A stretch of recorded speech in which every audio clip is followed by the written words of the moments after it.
നോക്കാം. നിങ്ങൾ കഴിച്ചിട്ടുള്ള ഭക്ഷ്യവിഭവങ്ങളുടെ പട്ടിക തയ്യാറാക്കുക. നിങ്ങൾ കഴിച്ചിട്ടുള്ള ഭക്ഷ്യവിഭവങ്ങളുടെ പട്ടിക തയ്യാറാക്കുക. നമുക്ക് നോക്കാം അത്. നിങ്ങൾ എന്തൊക്കെ ഭക്ഷ്യവിഭവങ്ങളാണ് കഴിച്ചിട്ടുള്ളത് ആദ്യം നിങ്ങളൊന്ന് പറഞ്ഞു നോക്കിയേ. എന്തെല്ലാം ഭക്ഷ്യവിഭവങ്ങൾ കഴിച്ചിട്ടുണ്ട്? ദോശ കഴിച്ചിട്ടില്ലേ നിങ്ങളെല്ലാവരും? ദോശ, ഇഡ്ഡലി, ചപ്പാത്തി, കേക്ക്, ചോറ്, സാമ്പാർ, ചിക്കൻ കറി, മീൻ കറി, ഇതെല്ലാം നിങ്ങൾ കഴിച്ചിട്ടുള്ള വിഭവങ്ങളല്ലേ? എല്ലാം കഴിച്ചിട്ടുണ്ടല്ലോ. ദോശയും ഇഡ്ഡലിയും ചപ്പാത്തിയും കേക്കും ചോറ്, സാമ്പാർ, ചിക്കൻ കറി, മീൻ കറി, ഇതെല്ലാം നിങ്ങൾ കഴിച്ചിട്ടുള്ള വിഭവങ്ങളാണ്.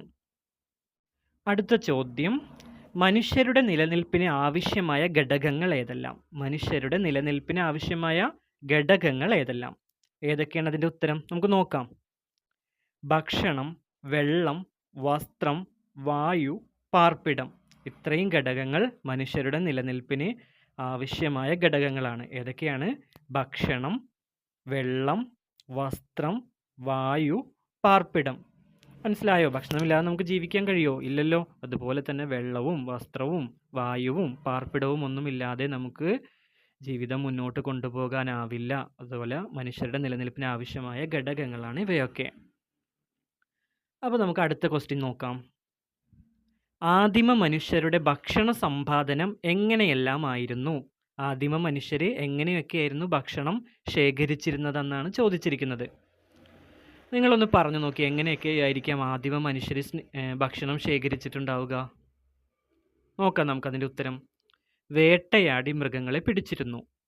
മനുഷ്യർ കൂട്ടമായി മൃഗവേട്ട നടത്തിയിരുന്നു. മീൻ പിടിച്ചിരുന്നു.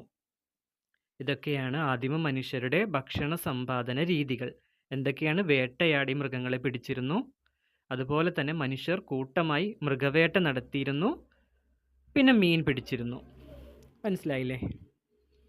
അടുത്ത ക്വസ്റ്റ്യൻ, വേട്ടയാടലിലൂടെയും ശേഖരണത്തിലൂടെയും അവർക്ക് എന്തെല്ലാം ഭക്ഷ്യവസ്തുക്കളാണ് ലഭിച്ചിട്ടുണ്ടാവുക? വേട്ടയാടലിലൂടെയും ശേഖരണത്തിലൂടെയും അവർക്ക് എന്തെല്ലാം ഭക്ഷ്യവസ്തുക്കളാണ് ലഭിച്ചിട്ടുണ്ടാവുക? എന്തൊക്കെ കിട്ടിയിട്ടുണ്ടാകും? അതിൻ്റെ ഉത്തരം മീൻ, മൃഗങ്ങൾ, ഇലകൾ, കായ്കനികൾ, വേരുകളും കിഴങ്ങുകളും. ആദിമ മനുഷ്യർക്ക് ഇതൊക്കെ ആയിരുന്നല്ലോ അവരുടെ ആഹാരം. മീനും മൃഗങ്ങളും ഇലകളും കായ്കനികളും വേരുകളും കിഴങ്ങുകളും ഒക്കെ ആയിരുന്നു അവർ ഭക്ഷണ സമ്പാദനം, അതായത് വേട്ടയാടലിലൂടെയൊക്കെ അവർ ശേഖരിച്ച വസ്തുക്കൾ. ഇനി നമുക്ക് അടുത്ത ക്വസ്റ്റ്യൻ നോക്കാം. മനുഷ്യർ തീ ഉണ്ടാക്കാമെന്ന് മനസ്സിലാക്കിയത് എങ്ങനെ? എങ്ങനെയാണ് മനുഷ്യർ തീ ഉണ്ടാക്കാമെന്ന് മനസ്സിലാക്കിയത്? നോക്കാം നമുക്കതിൻ്റെ ഉത്തരം. ഉണങ്ങിയ മരങ്ങൾ തമ്മിൽ ഉരഞ്ഞും പാറയിൽ ഉരഞ്ഞും തീ ഉണ്ടാകുന്നത് മനുഷ്യർ കണ്ടു. അങ്ങനെ ഉണക്കമരം പാറയിൽ ഉരച്ചോ കല്ലുകൾ കൂട്ടിമുട്ടിച്ചോ തീ ഉണ്ടാക്കാമെന്ന് ആദിമ മനുഷ്യർ മനസ്സിലാക്കി. മനസ്സിലായോ? എങ്ങനെയാണ് ആദിമ മനുഷ്യർ എങ്ങനെയാണ് തീ ഉണ്ടാക്കിയതെന്ന് മനസ്സിലായോ? എങ്ങനെയാണ്? ഉണങ്ങിയ മരങ്ങൾ തമ്മിൽ ഉരഞ്ഞും പാറയിൽ ഉരഞ്ഞും തീ ഉണ്ടാകുന്നത് മനുഷ്യർ കണ്ടു. അങ്ങനെ ഉണക്കമരം പാറയിൽ ഉരച്ചോ കല്ലുകൾ കൂട്ടിമുട്ടിച്ചോ തീ ഉണ്ടാക്കാമെന്ന് ആദിമ മനുഷ്യർ മനസ്സിലാക്കി. അപ്പോൾ മക്കളെ, നമുക്ക് അടുത്ത ക്വസ്റ്റ്യൻ നോക്കാം. മനുഷ്യർ ഭക്ഷണം പാകം ചെയ്ത് കഴിക്കാൻ ആരംഭിച്ചത് എപ്പോഴാണ്? മനുഷ്യർ ഭക്ഷണം പാകം ചെയ്ത് കഴിക്കാൻ ആരംഭിച്ചത് എപ്പോഴാണ്? ആദ്യം മനുഷ്യർ ഭക്ഷണം പാകം ചെയ്തല്ലല്ലോ കഴിച്ചിരുന്നത്, പച്ച മാംസമാണ് കഴിച്ചിരുന്നത്. അവർ എന്നു മുതലാണ് ഭക്ഷണം പാകം ചെയ്ത് കഴിക്കാൻ തുടങ്ങിയത് എന്നാണ് ചോദിച്ചത്. നമുക്ക് നോക്കാം. കാട്ടുതീയിൽപ്പെട്ട് ചത്ത മൃഗങ്ങളുടെ വെന്ത മാംസമായിരുന്നു ആദിമ മനുഷ്യൻ കഴിച്ച ആദ്യത്തെ വേവിച്ച ഭക്ഷണം. മനസ്സിലായോ? കാട്ടിൽ കാട്ടുതീ ഉണ്ടാകുമ്പോൾ കാട്ടുതീയിൽപ്പെട്ട് ചത്തുപോയ മൃഗങ്ങളുടെ ആ വെന്ത മാംസമായിരുന്നു ആദിമ മനുഷ്യർ കഴിച്ച ആദ്യത്തെ വേവിച്ച ഭക്ഷണം. തീ ഉണ്ടാക്കാനും അതിനെ നിയന്ത്രിച്ച് ഉപയോഗിക്കാനും പരിശീലിച്ചതോടെ മാംസവും മത്സ്യവുമെല്ലാം ചുട്ടു തിന്നുവാൻ തുടങ്ങി. ക്രമേണ വേരുകളും കിഴങ്ങുകളും ചുട്ടു തിന്നാൻ തുടങ്ങി. അങ്ങനെയാണ് മനുഷ്യർ ഭക്ഷണം പാകം ചെയ്ത് കഴിക്കുന്ന രീതിയിലേക്ക് എത്തിച്ചേർന്നത്. മനസ്സിലായോ മക്കൾക്ക്? കാട്ടുതീയിൽപ്പെട്ട ചത്ത മൃഗങ്ങളുടെ വെന്ത മാംസമായിരുന്നു ആദിമ മനുഷ്യൻ ആദ്യം കഴിച്ചത്. അതിനുശേഷം അവർ തീ ഉണ്ടാക്കാൻ പഠിച്ചു. തീ ഉണ്ടാക്കിയതിന് ശേഷം ആ തീയെ നിയന്ത്രിക്കാൻ പഠിച്ചു. ആ തീ ഉണ്ടാക്കാനും അതിനെ നിയന്ത്രിച്ച് ഉപയോഗിക്കാനും പരിശീലിച്ചതോടെ മാംസവും മത്സ്യങ്ങളുമൊക്കെ ആദ്യം പച്ചക്ക് കഴിച്ചിരുന്നത് പിന്നെ ചുട്ട് തിന്നാൻ തുടങ്ങി. അതുപോലെ തന്നെ വേരുകളും കിഴങ്ങുകളുമൊക്കെ പച്ചക്ക് കഴിച്ചുകൊണ്ടിരുന്നത് അതും ചുട്ട് കഴിക്കാൻ തുടങ്ങി, ചുട്ട് തിന്നാൻ തുടങ്ങി. അങ്ങനെയാണ് ആദിമ മനുഷ്യർ ഭക്ഷണം പാകം ചെയ്ത് കഴിക്കുന്ന രീതിയിലേക്ക് എത്തിച്ചേർന്നത്. അപ്പോൾ നമുക്ക് അടുത്ത ക്വസ്റ്റ്യൻ നോക്കാം. ഏതൊക്കെ സാഹചര്യങ്ങളിലായിരിക്കാം ആദിമ മനുഷ്യർ ഭക്ഷണ സമ്പാദനത്തിനായി മറ്റ് മാർഗങ്ങൾ കണ്ടെത്താൻ നിർബന്ധിതരായത്? ഏതൊക്കെ സാഹചര്യങ്ങളിലായിരിക്കാം ആദിമ മനുഷ്യർ ഭക്ഷണ സമ്പാദനത്തിനായി മറ്റ് മാർഗങ്ങൾ കണ്ടെത്താൻ നിർബന്ധിതരായത്?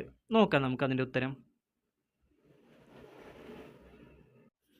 അവർക്ക് ഭക്ഷണം ശേഖരിച്ച് വെക്കാനായിട്ട് എന്താണ് അതിന് കാരണം? അതിൻ്റെ ഉത്തരമാണ് ഭക്ഷണത്തിൻ്റെ ലഭ്യതക്കുറവ്, ജനസംഖ്യാ വർധനവ്, പരിസ്ഥിതിയിലുണ്ടായ മാറ്റങ്ങൾ, കാലാവസ്ഥാ വ്യതിയാനം, കൂടുതൽ ലഭിച്ച ഭക്ഷണം അടുത്ത ദിവസത്തേക്ക് മാറ്റിവെക്കാൻ പഠിച്ചത്. ഇവയൊക്കെയാണ് ആ സാഹചര്യങ്ങൾ. മനസ്സിലായോ? ഭക്ഷണത്തിൻ്റെ ലഭ്യതക്കുറവ്. അപ്പോൾ ഭക്ഷണം കിട്ടാതെ ആയപ്പോഴേക്കും അവർ ഭക്ഷണങ്ങൾ ശേഖരിച്ച് വെക്കാൻ തുടങ്ങി. അപ്പോൾ ഭക്ഷണം ഇല്ലാത്തൊരു സമയത്ത് ആ ശേഖരിച്ച ഭക്ഷണത്തിൽ നിന്ന് കഴിക്കാൻ വേണ്ടി. അപ്പോൾ ഭക്ഷണത്തിൻ്റെ ലഭ്യതക്കുറവും അതിനൊരു കാരണമാണ്.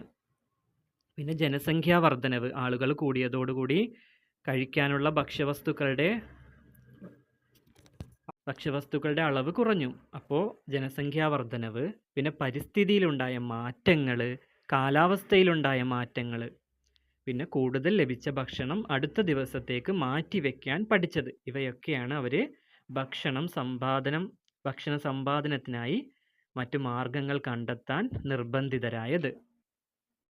അപ്പോൾ മക്കളെ, നമുക്ക് അടുത്ത ടോപ്പിക്ക് ഭക്ഷ്യോൽപാദനത്തിൽ നിന്ന് വരുന്ന ക്വസ്റ്റ്യൻസ് ആണ്. നമുക്ക് നോക്കാം. അത് ഭക്ഷ്യോൽപാദനം. മനുഷ്യരോട് ആദ്യം ഇണങ്ങിയതും മനുഷ്യൻ ആദ്യം ഇണക്കി വളർത്താൻ ആരംഭിച്ചതുമായ മൃഗം. എല്ലാവർക്കും അറിയാലോ, അത് നായയാണിത്. അതിൻ്റെ ഉത്തരം നായയാണ്. മനുഷ്യരോട് ആദ്യം ഇണങ്ങിയതും മനുഷ്യൻ ആദ്യം ഇണക്കി വളർത്താൻ ആരംഭിച്ചതുമായ മൃഗമാണ് നായ. എന്തിനൊക്കെ വേണ്ടിയിട്ടാണ് അവർ മൃഗത്തെ ഇണക്കി വളർത്തിയത്? അവർ വേട്ടയാടി ഇടുന്ന മൃഗങ്ങളെ കടിച്ച് കൊണ്ടുവരുവാനും അവരുടെ വേട്ടയാടലിന് സഹായിക്കാനുമൊക്കെ ആദിമ മനുഷ്യർ ഇണക്കി വളർത്തിയ ആദ്യത്തെ മൃഗമാണ് നായ. നമുക്ക് അടുത്ത ക്വസ്റ്റ്യൻ നോക്കാം. മൃഗങ്ങളെ ഇണക്കി വളർത്താനും സസ്യങ്ങളെ പരിപാലിക്കാനും ആരംഭിച്ചതിലൂടെ എന്തെല്ലാം മാറ്റങ്ങളാണ് മനുഷ്യ ജീവിതത്തിലുണ്ടായത്? മൃഗങ്ങളെ ഇണക്കി വളർത്താനും സസ്യങ്ങളെ പരിപാലിക്കാനും ആരംഭിച്ചതിലൂടെ എന്തെല്ലാം മാറ്റങ്ങളാണ് മനുഷ്യ ജീവിതത്തിലുണ്ടായത്? നമുക്ക് നോക്കാം അതിൻ്റെ ഉത്തരം. മൃഗങ്ങളെ ഇണക്കി വളർത്താനും സസ്യങ്ങളെ പരിപാലിക്കാനും ആരംഭിച്ചതിലൂടെ മനുഷ്യർ സ്ഥിരതാമസമാക്കാൻ തുടങ്ങി. അതുവരെ അലഞ്ഞു നടന്നവർ സംഘം ചേർന്ന് നദിക്കരയിൽ താമസമുറപ്പിച്ചു. മനസ്സിലായോ മക്കൾക്കും? മൃഗങ്ങളെ ഇണക്കി വളർത്താൻ തുടങ്ങിയതോടുകൂടി അവർക്ക് ഇങ്ങനെ അലഞ്ഞു തിരിഞ്ഞ് നടക്കേണ്ട ആ ഒരു സ്വഭാവം അവരിൽ നിന്ന് മാറി. അവരൊരു സ്ഥലത്ത് സ്ഥിരതാമസമാക്കാനായിട്ട് ഉറപ്പിച്ചു. അത് നദിക്കരകളിൽ താമസിക്കാനുള്ള കാരണം എന്താ? വെള്ളം. അവരുടെ കൃഷിക്ക് ആവശ്യമായ സസ്യങ്ങളെ പരിപാലിക്കുമ്പോൾ വെള്ളം വേണമല്ലോ. ചെടികൾക്ക് നനയ്ക്കാനുള്ള വെള്ളം, അവരുടെ ഭക്ഷണം പാകം ചെയ്യാനുള്ള വെള്ളം, അങ്ങനെയുള്ള വെള്ളത്തിൻ്റെ എല്ലാം ആവശ്യമെല്ലാം കണക്കിലെടുത്ത് അവർ നദിക്കരകളിലാണ് താമസമുറപ്പിച്ചത്. മൃഗങ്ങളെ ഇണക്കി വളർത്താനും സസ്യങ്ങളെ പരിപാലിക്കാനും ആരംഭിച്ചതിലൂടെ മനുഷ്യർ സ്ഥിരതാമസമാക്കാൻ തുടങ്ങി. അതുവരെ അലഞ്ഞു നടന്നവർ സംഘം ചേർന്ന് നദിക്കരകളിൽ താമസമുറപ്പിച്ചു. അടുത്ത ക്വസ്റ്റ്യൻ നോക്കാം നമുക്ക്. കൃഷിയിടങ്ങൾക്ക് സമീപത്ത് സ്ഥിരതാമസമാക്കിയതുകൊണ്ട് അവർക്ക് എന്തെല്ലാം നേട്ടങ്ങൾ ഉണ്ടായി? കൃഷിയിടങ്ങൾക്ക് സമീപത്ത് സ്ഥിരതാമസമാക്കിയതുകൊണ്ട് അവർക്ക് എന്തെല്ലാം നേട്ടങ്ങൾ ഉണ്ടായി? നോക്കാം നമുക്കത്. കൃഷിയിടങ്ങൾ സംരക്ഷിക്കാൻ സാധിച്ചു. അതിൻ്റെ ഉത്തരമാണ് കൃഷിയിടങ്ങൾ സംരക്ഷിക്കാൻ സാധിച്ചു. ഭക്ഷണം തേടി അലഞ്ഞു തിരിയേണ്ടി വന്നില്ല. ഭക്ഷ്യവസ്തുക്കളുടെ ലഭ്യത വർദ്ധിച്ചു. കൂടുതൽ വിശ്രമ സമയം കിട്ടി. ഇതൊക്കെയാണ് അതിൻ്റെ ഉത്തരങ്ങൾ. കൃഷിയിടങ്ങൾ സംരക്ഷിക്കാൻ സാധിച്ചു. അവർക്ക് സ്ഥിരതാമസമാക്കിയത് കൊണ്ടുള്ള നേട്ടങ്ങളാണ് കൃഷിയിടങ്ങളെ, അവരുടെ കൃഷി ചെയ്യുന്ന ആ കൃഷി സ്ഥലങ്ങളെ സംരക്ഷിക്കാൻ സാധിച്ചു. അതുപോലെ തന്നെ അവർ ഭക്ഷണം തേടി ഇങ്ങനെ അലഞ്ഞു തിരിഞ്ഞ് നടക്കേണ്ടി വന്നില്ല. ഭക്ഷണം തേടി അലഞ്ഞു തിരിയേണ്ടി വന്നില്ല. ഭക്ഷ്യവസ്തുക്കളുടെ ലഭ്യത വർദ്ധിച്ചു. അതായത് അവർ കൃഷി ചെയ്യാൻ തുടങ്ങിയതോട് കൂടിയിട്ട് അവർക്ക് കിട്ടുന്ന ഭക്ഷ്യവസ്തുക്കളുടെ ലഭ്യത വർദ്ധിച്ചു.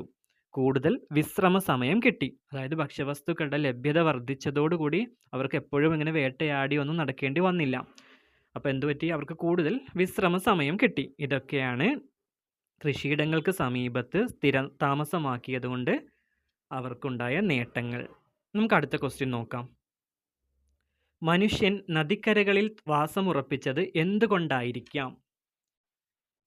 ചോദ്യം മനസ്സിലായില്ല? നമ്മൾ നേരത്തെ പറഞ്ഞ ചോദ്യം ആ ഒരു കാര്യം തന്നെയാണ്. മനുഷ്യൻ നദിക്കരകളിൽ വാസമുറപ്പിച്ചത് എന്തുകൊണ്ടായിരിക്കാം? അതിൻ്റെ ഉത്തരം കൃഷി ചെയ്ത് ജീവിക്കാൻ വെള്ളം അത്യാവശ്യമായിരുന്നു. അതുകൊണ്ട് ആദിമ മനുഷ്യർ നദീതടങ്ങളിൽ വാസമുറപ്പിച്ചു. വസ്ത്രം കഴുകാനും ഭക്ഷണം പാകം ചെയ്യാനും നദികളിലെ വെള്ളം ഉപയോഗിച്ചു. മനസ്സിലായോ മക്കളെ? കൃഷി ചെയ്ത് ജീവിക്കാൻ വെള്ളം അത്യാവശ്യമായിരുന്നു. അതുകൊണ്ട് ആദിമ മനുഷ്യർ നദീതടങ്ങളിൽ വാസമുറപ്പിച്ചു. വസ്ത്രം കഴുകാനും ഭക്ഷണം പാകം ചെയ്യാനും നദികളിലെ വെള്ളം ഉപയോഗിച്ചു. മക്കളെ, ഇത്രയും ടോപ്പിക്ക് നന്നായി പഠിക്കണം. അടുത്ത ടോപ്പിക്കിൽ വരുന്നത് ഭക്ഷ്യവസ്തുക്കളുടെ സംഭരണം, അതുപോലെ തന്നെ ഭക്ഷ്യവസ്തുക്കളുടെ കൈമാറ്റം, ഇതൊക്കെയാണ്. ഇതൊക്കെ നമുക്ക് അടുത്തൊരു വീഡിയോയിലൂടെ ചെയ്യാം. Okay, thanks.